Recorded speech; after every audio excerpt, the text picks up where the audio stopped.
Jai Hind friends, let's start. Which of the following statement is are correct? A bill pending in the Lok Sabha lapse on its prorogation. A bill pending in the Rajya Sabha which has not been passed by Lok Sabha shall not lapse on the dissolution of the Lok Sabha. Select the correct answer. तो दोस्तों second statement सही है, first statement गलत है। ठीक है, अभी समझते हैं कि प्रोरोगेशन होता क्या है। तो प्रोरोगेशन मतलब end of the session, end of session. और ये कौन करते हैं? तो ये प्रेसिडेंट करते हैं। ठीक है, अभी प्रोरोगेशन है तो एडजर्नमेंट मतलब क्या होता है, या फिर अर्जेंटमेंट कौन करता है? तो अर्जेंटमेंट करता है स्पीकर। ठीक है, और अर्जेंटमेंट मतलब होता है कि terminating sitting for 1 day, 2 day और वीक और मंथ। ठीक है, अभी बिल के बारे में थोड़ा देखते हैं। ओके, बिल कब लैप्स होता है, कब लैप्स नहीं होता। तो देखो, बिल, ठीक है, ये ओरिजिनेट, जब बिल लोकसभा में ओरिजिनेट हुआ, राज्यसभा में ओके, लोकसभा में ओरिजिनेट हुआ और लोकसभा से पास होके राज्यसभा में आ गया। राज्यसभा ने अगर कुछ रिकमेंडेशन दिए, ठीक है, तो फिर वो क्या होता है, वो बिल फिर से लोकसभा में जाता है। बट लोकसभा में जाने के बाद वो पेंडिंग रहता है, तो वो बिल लैप्स होता है। ठीक है, बिल लैप्स होता है। सिमिलरली राज्यसभा से, राज्यसभा में बिल ओरिजिनेट हुआ है, पास होके लोकसभा में गया, लोकसभा ने कुछ रिकमेंडेशन दे के राज्यसभा राज्यसभा में भेज दिया है, बट यहाँ पे भी पेंडिंग, तो बिल क्या होगा, लैप्स होगा। ठीक है, फिर अभी लैप्स तो हो गए, अभी पास कब होते हैं, कब लैप्स नहीं होते? तो देखो, जब बिल ओरिजिनेट हुआ, सपोज लोकसभा में, राज्यसभा में भी ये देखो, लोकसभा में ओरिजिनेट हुआ, उसको वो पास भी हो गया, फिर राज्यसभा में आ गया, राज्यसभा में पास भी हो गया।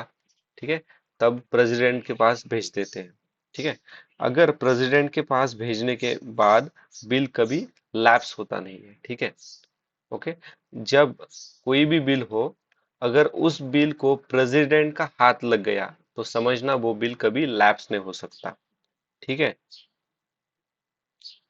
अभी देखते हैं जॉइंट सिटिंग के बारे में। ठीक है, अभी ये जो लोकसभा ने बिल पास किया, राज्यसभा ने बिल पास किया, फिर प्रेसिडेंट के पास आ गया, बट प्रेसिडेंट ने क्या हुआ, प्रेसिडेंट के पास वो बिल पेंडिंग पे है। ठीक है, पेंडिंग पर बिल है वो, तो फिर क्या हो सकता है, तो आर्टिकल 108 के तहत क्या है ये, जॉइंट सिटिंग का प्रोविजन हो सकता है। जॉइंट सिटिंग कौन प्रिसाइड करता है? तो वो करते, एक तो स्पीकर, लोकसभा के स्पीकर, फिर नहीं, अगर लोकसभा के स्पीकर अब्सेंट है तो डेप्यूटी स्पीकर करेंगे, अगर डेप्यूटी स्पीकर ऑफ लोकसभा भी अब्सेंट है तो डेप्यूटी चेयरमैन ऑफ राज्यसभा करेंगे। ठीक है, जॉइंट सिटिंग का प्रोविजन हमने ऑस्ट्रेलिया से लिया हुआ है। अभी जॉइंट सिटिंग में मनी बिल, जो कि 110 आर्टिकल में, आर्टिकल 110 एंड आर्टिकल 368 के अंदर जो कॉन्स्टिट्यूशन अमेंडमेंट एक्ट है, तो ये दो बिल जॉइंट सिटिंग के प्रोविजन के अंदर नहीं आते। Okay, not come under the joint provision. ठीक है, जॉइंट सिटिंग कौन डिसाइड करता है? तो वो प्रेसिडेंट बुलाता है जॉइंट सिटिंग को, बट प्रिसाइड कौन करते हैं? स्पीकर। अगर स्पीकर एब्सेंट है तो डेप्यूटी स्पीकर, और डेप्यूटी स्पीकर भी एब्सेंट है तो deputy chairman of Rajya Sabha chair करते हैं। हाँ, याद रखना, ओके, चेयरमैन ऑफ राज्यसभा नहीं करते, क्योंकि चेयरमैन ऑफ राज्यसभा कौन होते हैं? वो वाइस प्रेसिडेंट होते हैं। ठीक है, अभी और कौन कौन सी जगह पे जॉइंट सिटिंग, मतलब जॉइंट सिटिंग अप्लाई होती है? जब बिल एक हाउस से पास होके दूसरे हाउस में जाता है, ओके, सेकंड हाउस में जाता है, बट वो सेकंड हाउस में 6 मंथ के लिए पेंडिंग पर है, ठीक है। या फिर बिल ओरिजिनेट हुआ है, फिर एक हाउस से दूसरे हाउस में गया, बट दूसरे हाउस में क्या हुआ, एक तो वो रिजेक्ट हो गया, या फिर उसको रिटर्न ही करने किया नहीं, ठीक है। तो क्या होता है इन दो सिनारियो में, और प्रेसिडेंट, अगर प्रेसिडेंट ने बिल को पेंडिंग रख दिया तो क्या हो सकता है, जॉइंट सिटिंग का प्रोविजन अप्लाई हो सकता है, ठीक है। अभी नेक्स्ट क्वेश्चन देखते हैं। तो इसका सही आंसर है ऑप्शन नंबर बी।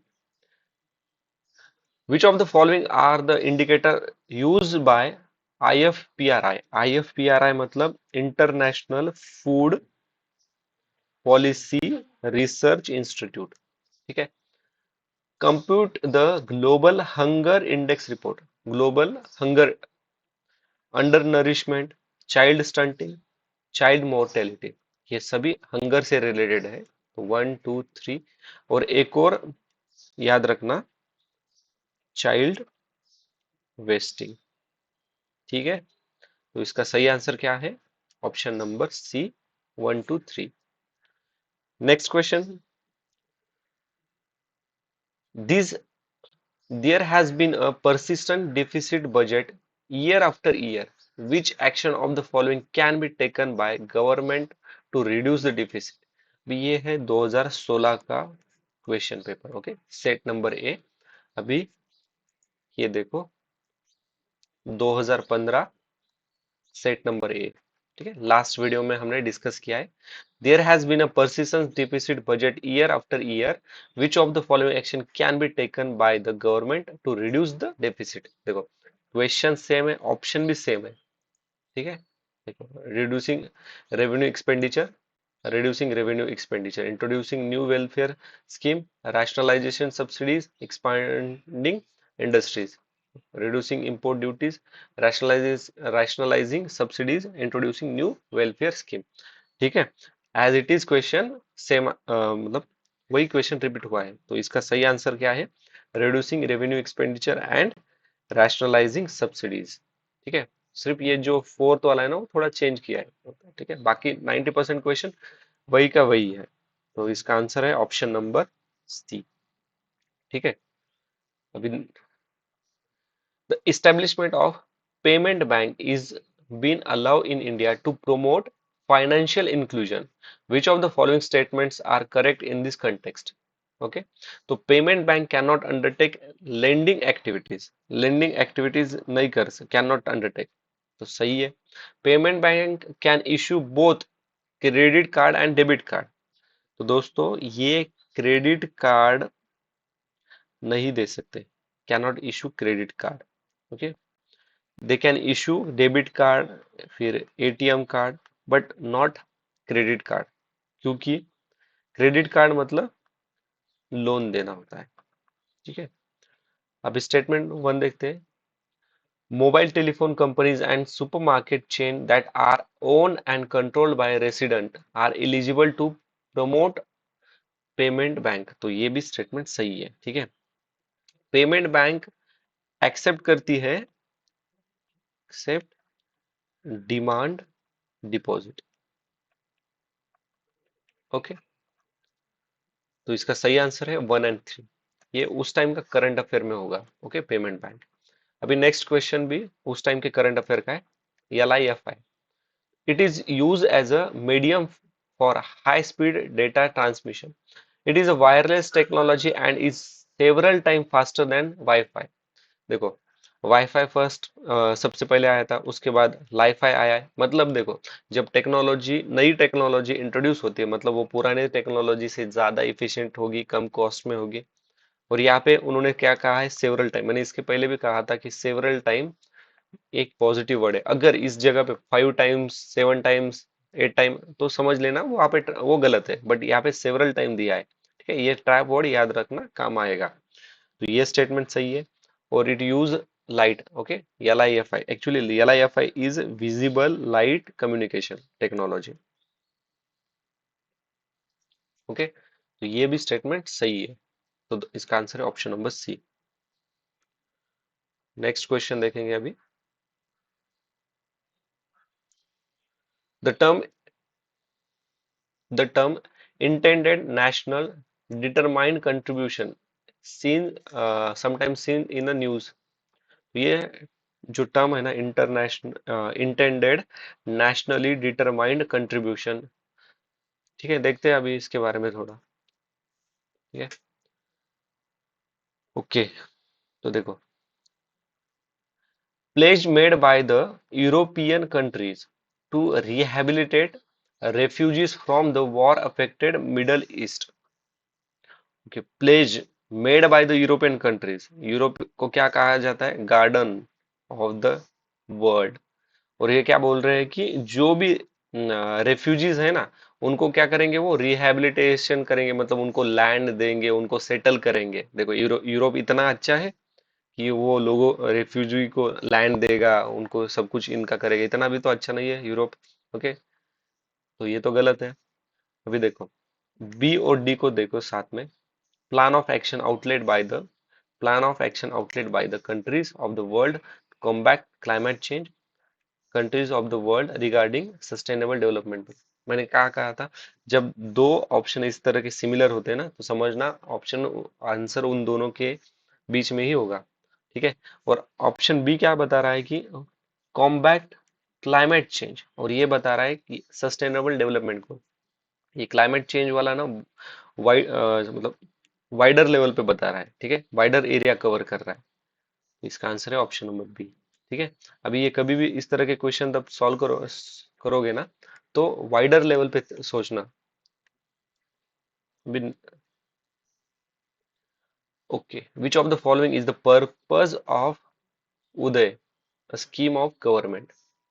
उदय की स्कीम किसके लिए है? Providing technical and financial assistance to startup entrepreneurs in the field of renewable sources of energy। देखो, रिन्यूएबल एनर्जी जो है ना, उसकी टेक्नोलॉजी एट द टाइम 2025 की बात मैं कर रहा हूँ, इतनी कॉस्टली है और गवर्नमेंट इतना प्रोवाइड कर नहीं सकता। और रियलिस्टिकली देखो तो ये मतलब अफोर्डेबल नहीं होगा, तो ये स्टेटमेंट तो गलत है। अभी देखो, इसी लॉजिक पे एक और क्वेश्चन आज हम सॉल्व करेंगे। ठीक है, यही लॉजिक वहीं पे भी काम आएगा। Provide electricity to every household, हर हाउस होल्ड में क्या, इलेक्ट्रिसिटी बाय 2080। अभी तो 2025 चल रहा है, अभी भी तो इलेक्ट्रिसिटी का प्रॉब्लम है, ये तो नहीं। Replacing coal based power plant with natural gas, nuclear, solar, wind tidal power plant over a period of time। Replace कर रहे हैं। ठीक है, providing finance turn around and review of power distribution companies, तो ये स्टेटमेंट सबसे सही है। ठीक है, प्रोवाइड कर रहे हैं फाइनेंशियल टर्न अराउंड और उसको रिव्यू कर रहे हैं, ओके, पावर डिस्ट्रीब्यूशन को। नेक्स्ट क्वेश्चन थोड़ा सा टफ है। IFC masala bonds sometime see in news. तो आईएफसी मतलब international finance corporation which offer this bond is an arm of the world bank, तो ये स्टेटमेंट सही है। They are the rupee dominated bond and are a source of debate financing for the public and private sector, तो ये दोनों statement सही है। IFC के जो बॉन्ड्स है ना, 2014 में इंडिया ने इशू किए थे, ऑफशोर इन्वेस्टमेंट, जो कि एनआरआई से आती है, टू इन्वेस्ट इन इंडिया। ठीक है, अभी वर्ल्ड बैंक के ना 5 आर्म्स होते हैं। ठीक है, 5 arms of world bank. World bank,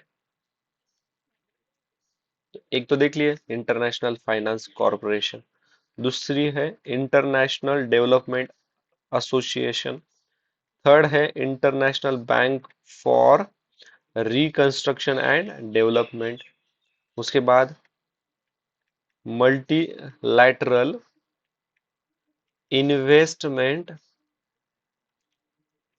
guarantee agency.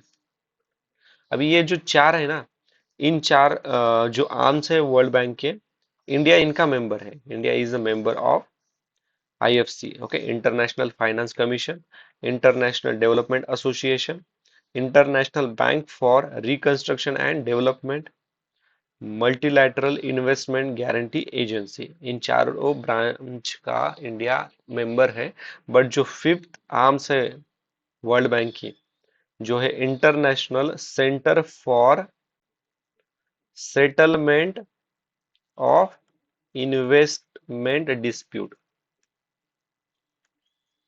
तो इसका इंडिया मेंबर नहीं है, तो क्वेश्चन यहां से बन सकता है। ओके, अभी नेक्स्ट क्वेश्चन डिस्कस करेंगे regarding the taxation system. Krishnadevaraya the ruler of Vijayanagara consider the following statement. ठीक है, अभी एक चीज को याद रखना है, ये कृष्णदेवराया एक मतलब अच्छे किंग थे, अच्छे रूलर थे। ओके, तो इनके बारे में अगर जो ऑप्शन है, ऑप्शन में भी पॉजिटिव इंफॉर्मेशन दी हुई है, तो समझना वो स्टेटमेंट सही होंगे, क्योंकि ठीक है, अगर राजा अच्छा है, मतलब स्टेटमेंट भी उसके बारे में अच्छे होने चाहिए, ये एक ट्रिक है। ठीक है, अभी the tax rate on land was fix depending on the quality of land, मतलब जैसी लैंड है उस तरह से उस पे टैक्स रेट डिसाइड होता है। एक तो पॉजिटिव डेवलपमेंट है। ठीक है, private owner of workshop paid and industry tax, तो ये भी स्टेटमेंट सही है, ये दोनों स्टेटमेंट सही है। अभी जो मैंने आपको बोला था ना, पॉजिटिव किंग होगा तो उसके बारे में पॉजिटिव बात करेंगे, ये आपको आगे और ज्यादा मतलब इस पे क्वेश्चन आएंगे ना, तब आपको समझ में आएगा। ठीक है, तो इसका आंसर है ऑप्शन नंबर सी। थोड़ी एडिशनल इंफॉर्मेशन लेते हैं, ये जो कृष्णदेवराया है वो बिलोंग करते हैं तुलुवा डायनेस्टी। ओके, विजयनगरा जो एम्पायर है वो किसने शुरू इस्टेब्लिश किया था, तो हरिहर एंड बुक्का। ठीक है, कृष्णदेवराया 1509 से लेके 1529 तक उन्होंने शासन किया। उन्होंने एक टाउन बिल्ड किया, उसका नाम है नागलपुरम, और ये नागलपुरम नाम उन्होंने उनके मदर के नाम पे दे दिया था। इन्हें आंध्र भोज भी कहा जाता है। इन्होंने कुछ बुक्स भी लिखे हैं, जैसे कि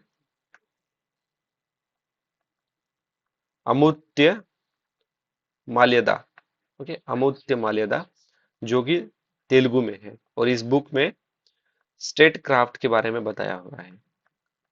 ओके, नेक्स्ट क्वेश्चन देखते हैं। अभी इस तरह के क्वेश्चन ना काफी टफ होते हैं। Okay, which one of the following book of the ancient India has the love story of son of the founder Sunga dynasty. Sunga dynasty के फाउंडर के बेटे की लव स्टोरी के बारे में कौन से पुस्तक में लिखा है, इस तरह का क्वेश्चन है। तो इसका सही आंसर है Malavika, Malavikagnimitra. Option B is the right answer. Malavikagnimitra ये लिखा है कालिदास, 5th सेंचुरी में। ओके, मेघदूत भी कालिदास इन्होंने ही लिखा है। अभी थोड़ा ये जो स्वप्नवदत्ता, सॉरी फॉर प्रोनाउंसिएशन, ये जो है ना, तो ये लिखा है भाष्य ने, भाष्य ने, और ये संस्कृत में लिखा हुआ है। रत्नावली ये कन्नौज के राजा हर्षवर्धन इन्होंने लिखा है। हर्षवर्धन ने और कौन कौन से बुक लिखी है, इस पर क्वेश्चन है बकायदा। 2023 में क्वेश्चन पूछा था कि which of the following are books और बुक्स रिटन बाय हर्षवर्धन, इस तरह से क्वेश्चन था। तो रत्नावली, उसके बाद प्रियदर्शनी, फिर नागानंद। ठीक है, नेक्स्ट क्वेश्चन है consider the following in the context of the following do you sometime find the terms amber box, blue box and green box. हमने लास्ट 2015 के क्वेश्चन पेपर में ही डिस्कस किया था कि अम्बर बॉक्स ये और डब्ल्यूटीओ से रिलेटेड है। ठीक है, अभी डब्ल्यूटीओ तो हमने देखा है कि वो रिप्लेसमेंट है 1995 में गैट का। ओके, अभी सार्क के बारे में थोड़ा रिवाइज कर लेते हैं। सार्क हुआ 1985 में इस्टेब्लिश, इसका हेड, और 1987 में ये इनफोर्स में आया था। ठीक है, हेडक्वार्टर है इसका काठमांडू। ठीक है, 8 मेंबर कंट्रीज है। एस जे शंकर इन्होंने सार्क को क्या कहा था, सार्क को कहा था जैम व्हीकल। इसके 8 मेंबर कौन कौन से हैं, इंडिया इसका मेंबर है या नहीं, तो देखते हैं। तो इसमें है अफगानिस्तान, फिर पाकिस्तान, अपना इंडिया इसका मेंबर है। फिर कौन कौन से हैं? बांग्लादेश, भूटान, बांग्लादेश भूटान, उसके साइड वाला नेपाल, मालदीव और श्रीलंका। ठीक है। अगर मैप बनाना है तो आप मैं देखो यहाँ से ये थोड़ा मैं रफ मैप बना रहा हूँ यहाँ पे देखो, ठीक है। श्रीलंका, मालदीव, अफगानिस्तान, ये पाकिस्तान, अपना इंडिया, यहाँ पे नेपाल, ये भूटान वाला। ओके। भूटान और बचा कौन सा है? ठीक है। तो ये कंट्रीज आते हैं सार्क में। अभी यूएनएफसीसी अफेयर, यूएनएफसीसी क्या होता है? 1992 में जब United nation conference on environment and development, जिसे अर्थ समिट भी कहा जाता है या फिर रियो समिट भी कहा जाता है या फिर उसे रियो कॉन्फ्रेंस भी कहा जाता है, इसी दरम्यान यूएफसीसी साइन हुआ था। ठीक है, इसका ओरिजिनेट हुआ था।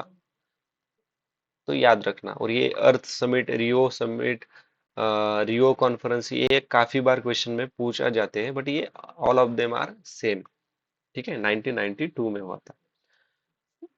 India Europe negotiation on free trade agreement. तो ये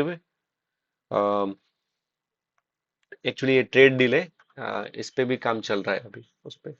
ठीक है, तो नेक्स्ट क्वेश्चन देखते हैं। Which of the following are included in the capital budget of the government of India? देखो, कैपिटल बजट मतलब क्या? पैसों से पैसा जनरेट करना, capital to generate money. Okay, capital to generate capital या फिर कैपिटल टू जनरेट मनी। तो कैपिटल कैसे बना सकते हैं? एक तो इंफ्रास्ट्रक्चर बांधना पड़ेगा, रोड, बिल्डिंग, मशीनरीज। एक तो लोन लेना भी पड़ेगा, एक तो फॉरेन से लोन लो या फिर loan and advance granted to state या फिर यूनियन टेरिटरी। तो ये all of them are correct. ठीक है। अगर इस पर क्वेश्चन इस तरह से आया रहता है, ठीक है, मतलब सिर्फ समझ लो, कैपिटल एक्सपेंडिचर कंपोनेंट्स कौन कौन से हैं? तो रोड, बिल्डिंग, मशीनरी, उसके बाद रीपेमेंट ऑफ गवर्नमेंट बोरोइंग, फिर लोन्स। ठीक है। ये क्या आते हैं? कैपिटल एक्सपेंडिचर कंपोनेंट में। ठीक है, क्वेश्चन डायरेक्टली पूछ सकते हैं कि which of the following are capital expenditure component. ठीक है, तो ये याद रखना। ओके, और अगर ये पूछा कैपिटल, यहाँ पे एक्सपेंडिचर कहा था मैंने, अगर रिसिप्ट्स कंपोनेंट कौन कौन से है तो वो है लोन बोरोइंग। ठीक है, लोन बोरोइंग। और यहाँ पे क्या है? रिपेमेंट ऑफ गवर्नमेंट बोरोइंग, मतलब जो लोन लिया था उसका रिपेमेंट किस में आता है? कैपिटल एक्सपेंडिचर में आता है। रिसिप्ट में क्या आता है? लोन लेना आता है। फिर डिसइन्वेस्टमेंट आता है रिसिप्ट में। ठीक है। फंड जो रिसीव हुआ है शेयर के द्वारा या फिर डिबेंचर्स के द्वारा। Okay. Recently, which one of the following currencies has been proposed to the add in the basket of IMF's SDR? तो SDR पहले क्या होता है, कब आया, क्यों आया? SDR, जस्ट SDR एक इंटरनेशनल रिजर्व एसेट है जो कि IMF ने बनाया था 1969 में। इसे एक आर्टिफिशियल करेंसी भी कहा जाता है जो कि हेल्प करता है एग्यूमेंट इंटरनेशनल लिक्विडिटी। एसडीआर में 5 करेंसीज आते हैं या फिर it has a 5 currencies basket. तो फर्स्ट है अमेरिका का यूएसए का डॉलर, डॉलर, फिर यूरो, फिर चाइना का क्या है? रेनबेम्बी। Okay, renminbi. उसके बाद जापान का येन और ब्रिटेन का पाउंड स्टेरलिंग। ठीक है। तो रूबल तो है रशिया का, साउथ अफ्रीका रैंड है, इंडिया का रुपी है और बचा ऑप्शन डी रेन रेन मिनबी, जो कि चाइना का है। Next question, with reference to International Monetary and Finance Committee IMFC, consider the following statement. IMFC discuss matter of the concern of affecting the global economy and advises the International Monetary Fund on the direction of its work. देखो, discussion कर रहा है और advice दे रहे हैं। Okay, advice दे रहे हैं मतलब सिर्फ बाइंडिंग वगैरह कुछ नहीं है। ठीक, सुनना है तो सुनो, नहीं सुनना है तो नहीं सुनो, इस तरह से। तो ये तो स्टेटमेंट पॉजिटिव है। The world bank participate as observer, ठीक है, मेंबर नहीं बताया उन्होंने, ऑब्जर्वर बताया। ओके, तो ऑब्जर्वर कोई भी हो सकता है, तो ये भी स्टेटमेंट सही है। ठीक है, तो ये ऑब्जर्वर एडवाइसेस, ये पॉजिटिव वर्ड है, याद रखना। इसके पहले भी हमने इसी ट्रिक से काफी बार क्वेश्चन सॉल्व किए हुए हैं। तो आंसर है option C. Question number 13, which are the importance of United Nations Conference to combat desertification? इसका एम है promote effective action through innovative national program and supportive international partnership. देखो, इतने बार मैंने कहा था कि जो एम होते हैं, ऑब्जेक्टिव होते हैं, वो हमेशा बराबर होते हैं। और यहाँ पे तो पॉजिटिव बात कर रहे हैं कि ठीक है, सपोर्टिव इंटरनेशनल पार्टनरशिप के बारे में, ग्लोबल इसके बारे में बात कर रहे हैं। तो एक तो सही है, मतलब बी ये गया। अभी देखते हैं second, it has a special particularly focus on South Asia, North Africa region, and its secretariat facilitate the allocation of major portion of finance resources to this area। क्यों भाई, बाकी क्यों एशिया में प्रॉब्लम नहीं है क्या? क्योंकि एशिया के कंट्रीज अंडर डेवलप नहीं है क्या? क्यों सिर्फ नॉर्थ अफ्रीका और साउथ साउथ एशिया को ही दिया है? ओके, बाकी साउथ ईस्ट एशिया वाले पार्ट को कुछ नहीं दिया। तो ये देखो, ये स्टेटमेंट गलत होते हैं। ठीक है, एक पर्टिकुलर एरिया को ही इतनी फैसिलिटीज दे रहे हैं, बाकी एरिया को फैसिलिटीज नहीं दे रहे, तो इस तरह के स्टेटमेंट गलत होते हैं। ठीक है, तो सेकंड स्टेटमेंट को हटाते हैं तो बचे 1 और 13। यहाँ पे है बॉटम अप अप्रोच, तो ये पॉजिटिव स्टेटमेंट है। ठीक है, बॉटम से ऊपर जाना है। Encourage the participate of local people in the combative, मतलब लोगों, लोकल लोगों का भी पार्टिसिपेशन इंपॉर्टेंट है। ठीक है, तो ये स्टेटमेंट पॉजिटिव है। तो आंसर है ऑप्शन नंबर सी। ठीक है, अभी united nation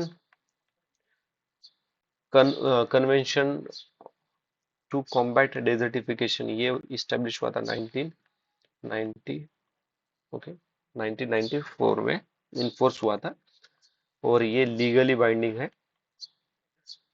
environmental sustainable combat desertification के लिए ये काम करता है, या फिर इनका एम है, ऑब्जेक्टिव है। अभी क्वेश्चन नंबर 16, राष्ट्रीय गरिमा अभियान, तो ये कैंपेन चलाया गया था eradication to practice of manual scavenger and rehabilitation of the manual scavenger. ये जो अभियान है ministry of social justice. Next question है, with reference to cultural history of the medieval India, consider the following statement. Siddhas of Tamil region were monastic and contempt ideology. Okay, idolatry. Lingayat of the Kannada region question the theory of rebirth and reject the caste hierarchy. तो ये दोनों भी statement सही है। सिद्धार्थ जो थे, उन्होंने actually, जो सिद्धार्थ है ना, वो बिलीव करते थे वननेस ऑफ ऑल क्रिएशन। ठीक है, लिंगायत ऑफ कन्नडास, बसवन्ना, बसवन्ना जो कि ब्राह्मण थे, मिनिस्टर थे, किनके दरबार में? कलाचुरी रूलर के दरबार में। उन्होंने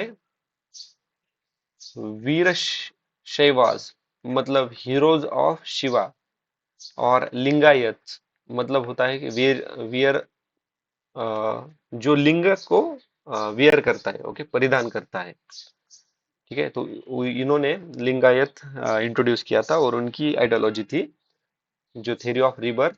उन्होंने क्वेश्चन किया था कि थ्योरी ऑफ रीबर्थ को और कास्ट हायरार्की को। ओके, और इन्होंने ही अपोज भी किया था चाइल्ड मैरिज को भी। मैरिज,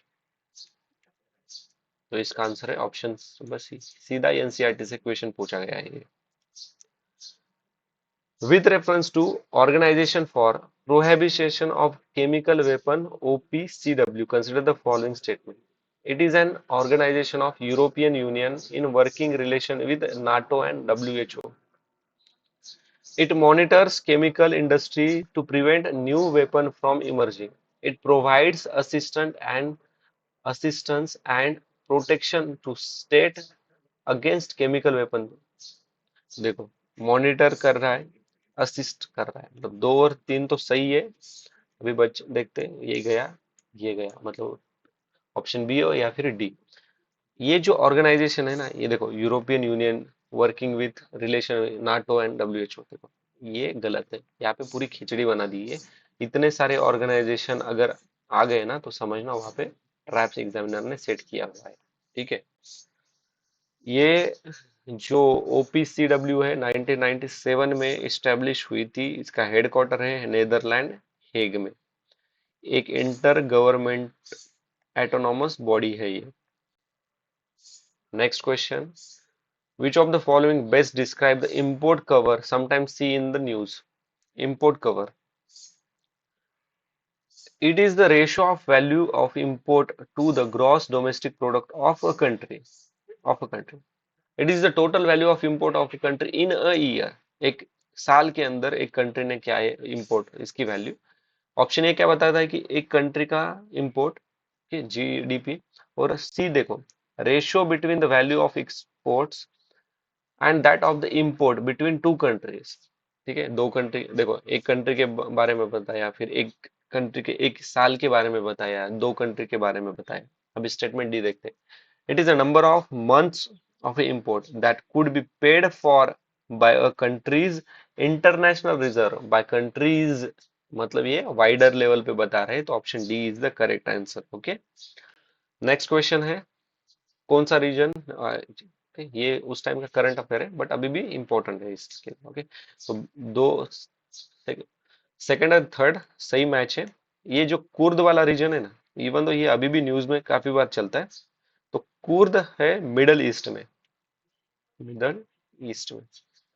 और ये कहाँ का, कौन सा एरिया कवर करता है, तो तुर्की, फिर इराक, सीरिया और ईरान, और एक है आर्मेनिया। ठीक है। प्रधानमंत्री फसल बीमा योजना consider the following statement. Under the scheme, farmer will have to pay uniform premium of the 2% of any crop then cultivated in any season। इतना पैसा है गवर्नमेंट के पास। The scheme cover post-harvest losses arising out of the cyclone and unseasonal rain। तो ये positive statement है। Okay, तो second is the right answer. ये जो था ना, तो खरीफ क्रॉप के लिए 2%, राबी क्रॉप के लिए 15% है, और हॉर्टिकल्चर के लिए 5% था।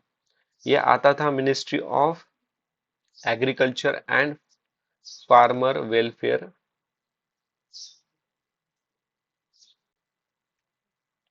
नेक्स्ट क्वेश्चन क्या है, in which of the following region of India are you most likely to come across the grand Indian hornbill.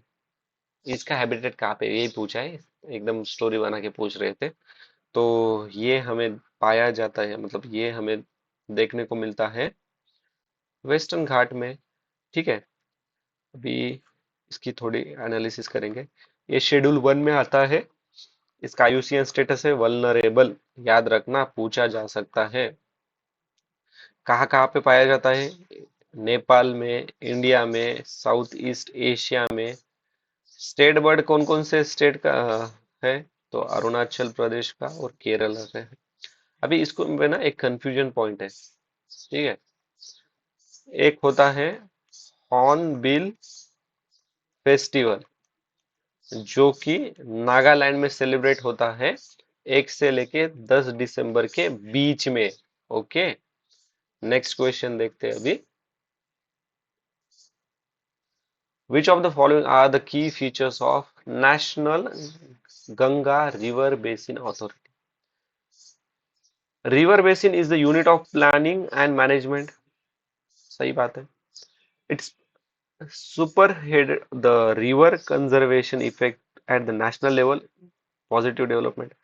One of the CM of the state through which the Ganga river flow become the chairman of, इसका chairman होता है, तो ये गलत है। Prime minister इसके chairman है। Third को भी हटा दिया रहता है, तो आंसर है ऑप्शन नंबर ए। ठीक है। अभी गंगा रिवर कौन कौन से स्टेट से फ्लो होती है, तो वो उत्तराखंड, गंगोत्री से इसका ओरिजिनेट होता है। ठीक है? Uttarakhand, UP, Bihar, Jharkhand, West Bengal and drain into Bay of Bengal. ठीक है। और ये जो national Ganga river basin authority under the ministry of Jal Shakti, और इन्हें पावर दी जाती है, मिल जाती है, या फिर इन्वायरमेंट प्रोटेक्शन एक्ट 1986 से। ओके। अभी with reference to stand up India scheme, which of the following statement are correct? Its purpose is to promote entrepreneurship among SC, ST and women entrepreneurs. Positive development है, ठीक है, welfare के बारे में बात कर रहा है। Provides refinance through SIDBI, small industry development bank of India, तो ये भी स्टेटमेंट सही है। ये प्रोवाइड करते हैं 10 लाख से लेके 1 करोड़ तक। आंसर है option number B. Okay. B next question, why does the government of India promote the use of neem coated urea in agriculture?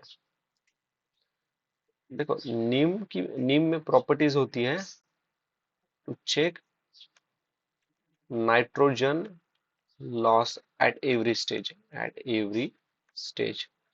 और ये जो यूरिया होता है वो सब काफी वोलाटाइल होता है। ठीक है। अगर ये फील्ड में या फिर एग्रीकल्चर लैंड में अप्लाई करने के बाद क्या हो सकता है, लीचिंग हो सकती है, लीचिंग हो सकती है, और इसके वजह से इट फ्लू इन एयर। ठीक है। तो अभी ऑप्शन देखेंगे। Release of Neem oil in the soil increases nitrogen fixation by the soil microorganisms. Neem coating slow down the rate of dissolution of urea in the soil. Nitrogen oxide, which is a greenhouse gas, is not at all released into the atmosphere. Not at all, तो ये तो गलत है। It is a combination of weedicide and fertilizer for particular crop। ठीक है। Particular crop नहीं दोस्तों, अगर देखो, अगर अपन कुछ इस तरह का प्रमोशन कर रहे हैं, ओके, इस तरह का कुछ बना रहे हैं, तो वो क्या करेगा, ज्यादा मतलब ज्यादा बेनिफिशियल होगा ना। एक पर्टिकुलर क्रॉप के लिए थोड़ी ना करेंगे, ठीक है, वाइडर लेवल पे थिंक करना है। ये भी गलत है, ये भी गलत। अभी बची ये दो। Release of Neem oil in the soil increases nitrogen fixation, अभी हमने पढ़ा है नाइट्रोजन फिक्सेशन किसकी वजह से होता है। ठीक है। ये तो गलत है, बचा option B. Neem coating slow down the rate of dissolution of urea, क्योंकि यूरिया क्या है, वोलाटाइल है, और इसका वोलाटिलिटी रिड्यूस करने के लिए हमने क्या किया है, ये नीम का यूज किया। और नीम क्या करता है, नीम नाइट्रोजन लॉस एट एवरी क्या करता है, चेक करता है। ओके। तो option B is the correct answer. Next question है, करेक्ट कौन सा है? Chief secretary in the state appointed by governor, chief secretary in the state has fixed tenure, तो ये दोनों गलत है। इनकी अपॉइंटमेंट बाय सीएम अपॉइंट करते in the name of governor. ठीक है। और इनका फिक्स टेन्योर नहीं होता। एक्चुअली एआरसी ने जो रिपोर्ट पब्लिश किया था ना, उन्होंने वहां पे मेंशन किया था कि 3 से 4 ईयर का इन्हें टेन्योर देना चाहिए, बट वो कुछ अप्लाई अभी तक हुआ नहीं है। ठीक है। ओके, इम्प्लीमेंट हुआ नहीं है। ठीक है। अभी आज का आखिरी का क्वेश्चन देखते हैं। FAO according the status of globally important agricultural heritage system to traditional agricultural system, What is the overall goal of the initiative? To provide modern technology, training in modern farming methods, and financing support to local communities of identified GIAHS so as to greatly enhance the agriculture productivity. अभी इसके पहले हमने दो question discuss किया था, ठीक है। Modern technology government को नहीं अफोर्डेबल, भाई गलत है ये, ठीक है। देखते देखते ये गलत है तो ये गया, मतलब सेकंड तो हर हालत में का सही है, देखते तब भी। To identify and safeguard eco friendly traditional farm practices and their associated landscape agricultural biodiversity and knowledge system of the local communities. एक पॉजिटिव स्टेटमेंट है, और क्या कहता है, डेवलपमेंट के बारे में बता रहे हैं, ठीक है। और क्या बोलते हैं, लोकल लेवल में जो नॉलेज है उन लोगों को, ओके, उनकी भी हेल्प करें, वो उनकी भी हेल्प लेंगे वो बोलते हैं, ओके। मतलब पार्टिसिपेट हर लेवल पे कर रहे हैं वो, तो ये तो सही है। To provide geographical indication status to all the varieties of agriculture product in the such identified GIASH। अबे ऑल द वैरायटीज नहीं बाबा, पॉसिबल नहीं है वो, थर्ड भी गलत है, तो आंसर है ऑप्शन नंबर बी, ठीक है। देखो ये ऑल द वैरायटीज इस तरह से ट्रैप वर्ड एग्जामिनर सेट करता है। अभी पहले तो ले समझते कि GIASH globally important agriculture heritage site, ये टोटल 62 है इन वर्ल्ड, और इंडिया में है 3। कौन कौन से 3? एक है कुटनाड, ओके, सॉरी फॉर प्रोनाउंसिएशन, ये केरला में है, और ये यहाँ पे सी लेवल फार्मिंग, स्पेशली राइस, ये 2013 में इसे ये टैग मिला था। उसके बाद सेकंड वाला ओडिशा, ओडिशा के कोरापुट, यहाँ पे ट्रेडिशनल फार्मिंग, इन्हें 2012 में मिला था। और थर्ड है कश्मीर, कश्मीर के जो पाम्पोर रीजन है ना, वहां पर जो सैफरॉन कल्टीवेशन होता है केसर का, 2011 में इन्हें मिला है, ठीक है। तो अभी बाकी क्वेश्चन नेक्स्ट वीडियो में डिस्कस करते हैं। Thanks for watching. अगर कोई डाउट या फिर कोई सजेशन है तो प्लीज कमेंट बॉक्स में मेंशन कीजिए। जय हिंद।